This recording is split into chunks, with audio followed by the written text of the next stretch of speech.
बोलिए जितिया भगवान की जय।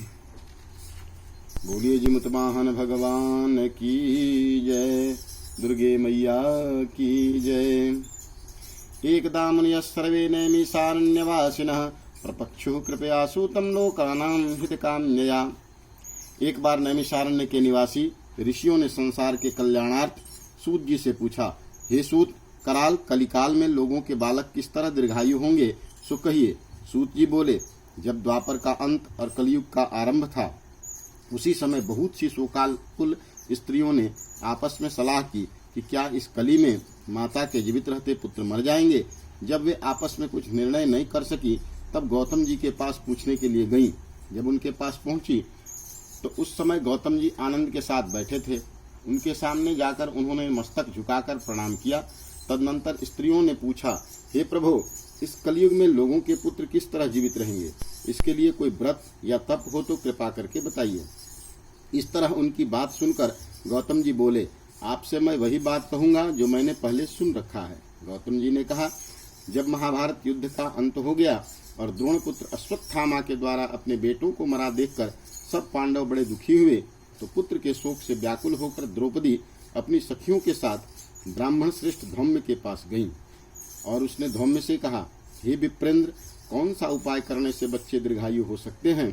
कृपा करके ठीक ठीक कहिए। धौम्य बोले, सतयुग में सत्यवचन बोलने वाला, सत्य आचरण करने वाला, समदर्शी जिमुत वाहन नामक एक राजा था। एक बार वह अपनी स्त्री के साथ अपनी ससुराल गया और वहीं रहने लगा। एक दिन आधी रात के समय पुत्र के शोक से व्याकुल कोई स्त्री रोने लगी, क्योंकि वह अपने बेटे के दर्शन से निराश हो चुकी थी। उसका पुत्र मरने जा रहा था। वह रोती हुई कहती थी, हाय, मुझ बूढ़ी माता के सामने मेरा बेटा मरा जा रहा है। उसका रुदन सुनकर राजा जिमुतवाहन का तो मानो हृदय विदीर्ण हो गया। वह तत्काल उस स्त्री के पास गए और उनसे पूछा, तुम्हारा बेटा कैसे मरा है? बूढ़ी ने कहा, गरुड़ प्रतिदिन आकर गांव के लड़कों को खा जाता है। इस पर दयालु राजा ने कहा, माता, अब तुम रो मत, आनंद से बैठो, मैं तुम्हारे बच्चे को बचाने का यत्न करता हूँ। ऐसा कहकर राजा उस स्थान पर गया जहाँ गरुड़ आकर प्रतिदिन मांस खाया करता था। उसी समय गरुड़ जी भी उस पर टूट पड़े और मांस खाने लगे। जब अतिशय तेजस्वी गरुड़ ने राजा का बायां अंग खा लिया, तो झटपट राजा ने अपना दाहिना अंग फेर कर गरुड़ के सामने कर दिया। यह देखकर गरुड़ जी ने कहा, तुम कोई देवता हो? कौन हो तुम? मनुष्य तो नहीं जान पड़ते। अच्छा, अपना जन्म और कुल बताओ। पीड़ा से व्याकुल मन वाले राजा ने कहा, हे पक्षीराज, इस तरह के प्रश्न करना व्यर्थ है। तुम अपनी इच्छा भर मेरा मांस खाओ।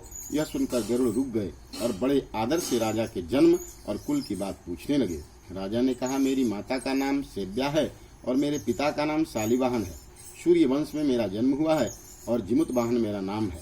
राजा की दयालुता देखकर गरुड़ ने कहा, हे महाभाग, तुम्हारे मन में जो अभिलाषा हो वह वर मांगो। राजा ने कहा, हे पक्षीराज, यदि आप मुझे वर दे रहे हैं तो वर दीजिए कि आपने अब तक जिन प्राणियों को खाया है वे सब जीवित हो जाएं।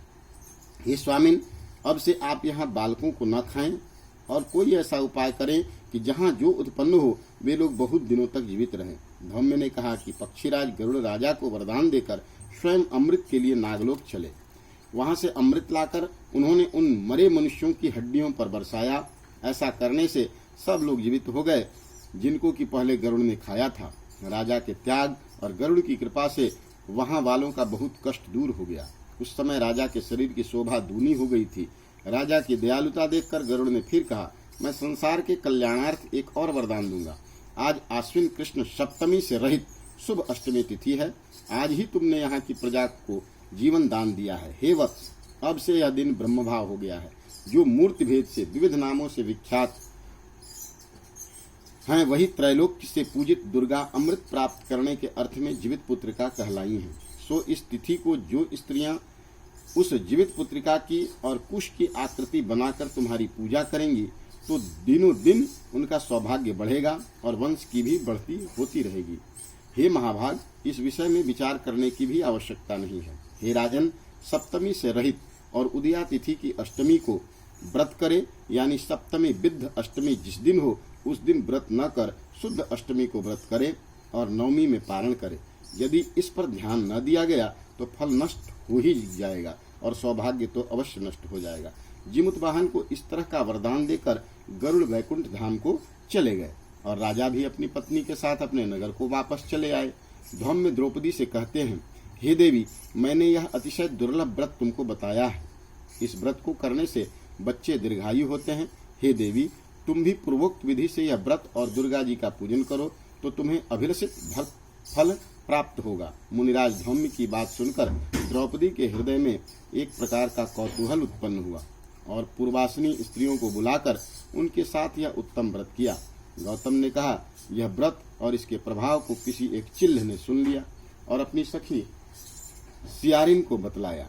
इसके बाद पीपल वृक्ष की शाखा पर बैठकर उस चिल्ह ने और उस वृक्ष के खोते में बैठकर सियारिन ने भी व्रत किया। फिर वही चिल्ह किसी उत्तम ब्राह्मण के मुंह से यह कथा सुनाई और पीपल के खोते में बैठी हुई अपनी सखी को सुनाया। सियारिन ने आधी कथा सुनी थी कि उसे भूख लग गई और उसी समय शव से भरे हुए श्मशान में पहुंची। वहां उसने इच्छा भर मांस का भोजन किया और चिल्ली बिना कुछ खाए पिए रह गई और सवेरा हो गया। सवेरे वह गौशाले में गई और वहां गऊ का दूध पिया। इस तरह नौमी को उसने पारण किया।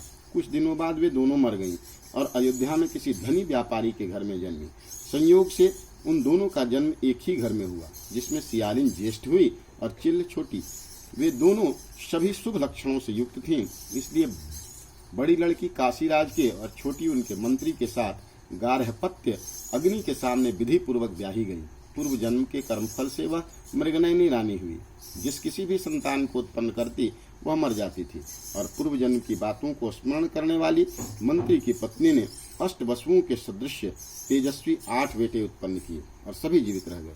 अपनी बहन के पुत्रों को जीवित देखकर ईर्ष्यावश राजपत्नी ने अपने स्वामी से कहा, यदि तुम मुझे जीवित रखना चाहते हो तो इस मंत्री के भी पुत्रों को उसी जगह भेज दो जहाँ मेरे बेटे गए हैं, अर्थात इन्हें मार डालो। यह सुनकर राजा ने उस मंत्री के पुत्रों को मारने के लिए कई प्रकार के उद्योग किए, पर मंत्री पत्नी ने जीवित पुत्रिका के पुण्य बल से बचा लिया। एक दिन राजा ने अपने आदमियों से उन पुत्रों का सिर कटवाकर पिटारी में रखवाया और वह पिटारी उनकी माता मंत्री पत्नी के पास भेज दिया, किंतु वे 8 सिर बेशकीमती जवाहरात हो गए और भले चंगे वे 8 लड़के अपनी माता के पास वापस चले गए। उनको जीवित देखकर राजपत्नी को बड़ा विस्मय हुआ। अंत में वह मंत्री की पत्नी के पास आई और उसने पूछा, बहन, तुमने कौन सा ऐसा पुण्य किया है जिससे बार बार मारे जाने पर भी तुम्हारे बेटे नहीं मरते? इस पर मंत्री की पत्नी ने कहा, पूर्व जन्म में मैं चिल्ह थी और तुम सियारिन। हमने और तुमने साथ साथ जीवित पुत्रिका का व्रत किया था। तुमने व्रत के नियमों का भली भांति पालन नहीं किया था और मैंने किया था। इसी दोष से हे बहन, तुम्हारे बेटे नहीं जीते। ओ राजरानी, अब भी तुम उस जीवित पुत्र का व्रत को करो और तुम्हारे बेटे दीर्घायु होंगे। मैं तुमसे सच सच कह रही हूँ।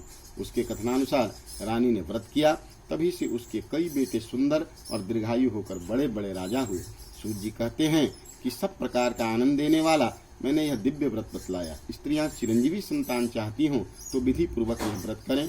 बोलिए दुर्गा महारानी की जय। जीवित वाहन भगवान की जय।